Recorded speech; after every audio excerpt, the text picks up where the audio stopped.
Soybean দিয়ে রান্না করি স্বাদে ভরা হাঁড়ি, সবজি মিশে ঝোলটা হলে মন ভরে যায় বাড়ি। প্রোটিনে ভরা সোয়াবিন খেতে লাগে ভালো, স্বাস্থ্য থাকে শক্তপোক্ত, খুশি হয় সব কালো।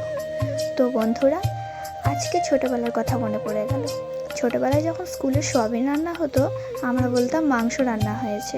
তো আজ সেই সোয়াবিনের রেসিপি তোমাদের সাথে শেয়ার করছি, ভিডিওটি শেষ পর্যন্ত দেখতে থাকো। প্রথমেই একটা কড়াতে তেল গরম করে আমি সোয়াবিনগুলো একটু করে ভেজে নেব। একটু হালকা সামান্য লাল লাল করে ভাজবো, তাই আমি হলুদ দিয়ে দিলাম, একটু নুন দিয়ে দেবো, দিয়ে সুন্দর করে এটাকে লাল লাল করে ভাজতে থাকবো।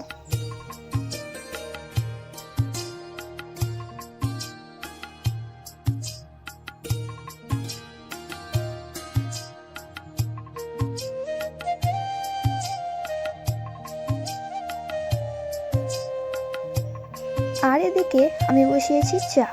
শীতের সকালে গরম গরম চা না খেলে হয়, তাই আমি একদিকে চা বসিয়ে দিলাম আর একদিকে সোয়াবিন রান্না চলছে আমার। সোয়াবিনটা মোটামুটি ভাজা হয়েই গেছে, এবার এটাকে আমরা নামিয়ে নেব।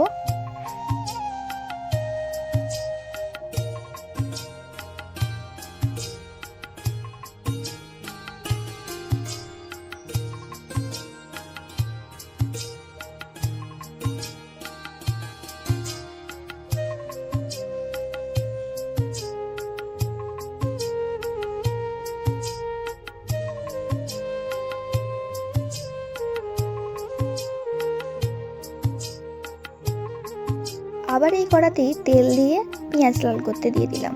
পেঁয়াজগুলো একটু ভাজা ভাজা হয়ে এলে আলুগুলো দিয়ে দেবো এরপর।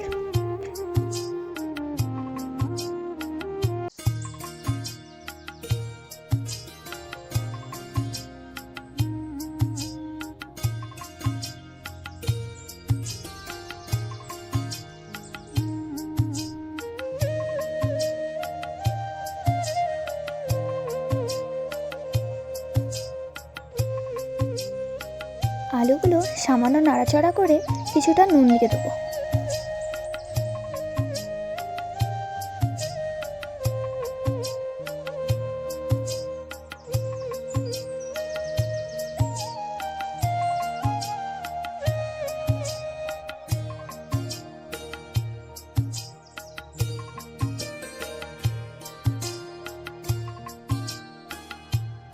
নুন দেওয়ার পর কিন্তু একটু একটু জল বেরিয়েছে আলু থেকে।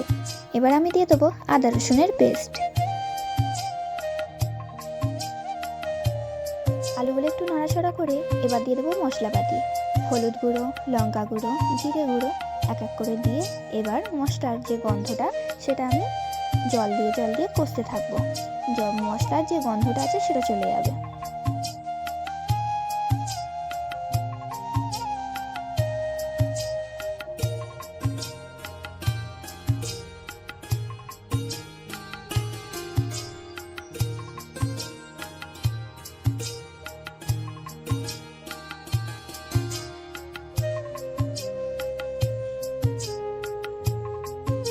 ভেজে রাখা সয়াবিনগুলো দিয়ে দিলাম আলুর উপরে।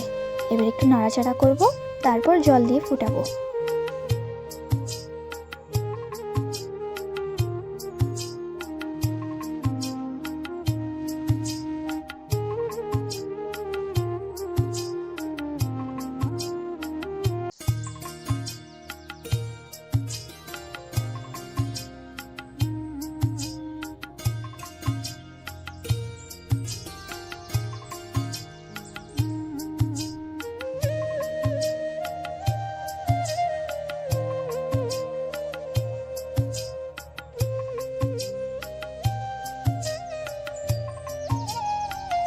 আজকের রেসিপিটা কেমন হয়েছে কমেন্ট করে জানিও, আর এরপর কি ভিডিও দেখতে চাও কমেন্টে বলে যেও, সেই রেসিপিটাই আমি বানাবো।